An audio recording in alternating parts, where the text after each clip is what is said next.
Anything they want comes to them, they say thank you to Allah. When the things come they don't want, they're patient with Allah.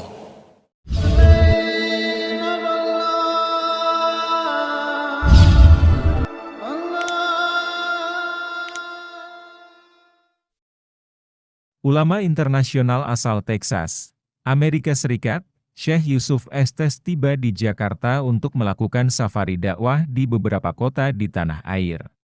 Yusuf Estes terpilih menjadi tokoh Islam 2012 dalam ajang Dubai International Award ke-16, DIHKA. Ia terpilih karena sumbangsihnya mempromosikan Islam di seluruh dunia. Tak hanya itu, Estes juga mendirikan sejumlah laman berbahasa Inggris, seperti Tube Islam, jejaring video Muslim, Chat Islam, layanan chat Muslim, dan WordPress Chool, laman pendidikan bagi Muslim muda. Estes bahkan dikenal sebagai pendiri TV Islam pertama di Amerika Serikat yaitu Guideas TV. Atas segala kiprahnya itulah ia menjadi salah satu tokoh berpengaruh dalam dunia Islam. Bagaimana perjalanan Estes hingga sampai pada hidayah Islam? Estes lahir dari keluarga Kristen yang taat di Midwest, Amerika Serikat. Keluarganya secara turun-temurun membangun gereja dan sekolah di Amerika Serikat. Ia menempuh pendidikan dasar di Houston, Texas. Semasa kecil, ia selalu menghadiri gereja secara teratur. Ia dibaptis pada usia 12 tahun di Pasadena, Texas. Keingintahuannya yang besar terkait ajaran Kristen membuatnya ingin mengunjungi gereja-gereja lain. Ia datangi gereja Metodis, Episkopal, Nazaret, Agape, Presbyterian dan lainnya.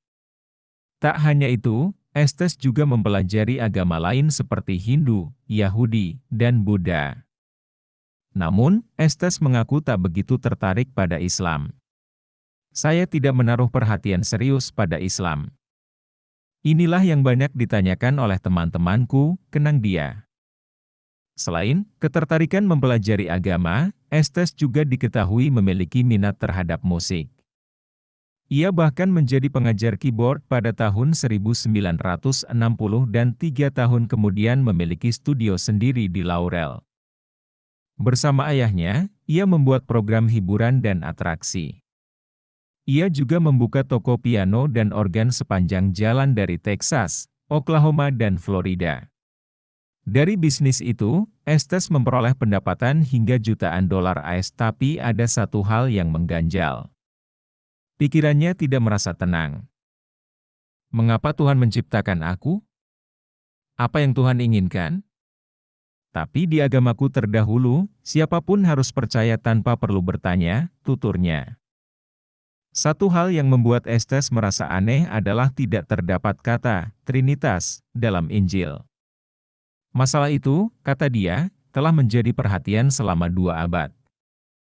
Ia pernah mempertanyakan masalah ini kepada para pendeta. Namun, tidak ada jawaban yang logis. Sebaliknya, terlalu banyak analogi dan pendapat yang aneh. Tahun 1991, bisnis Estes mulai merambah ke luar negeri. Negara pertama yang ia kunjungi adalah Mesir. Di sana ia bertemu dengan seorang pria Muslim yang akan jadi rekan bisnisnya. Satu hal yang ada di pikiran Estes tentang Muslim, teroris.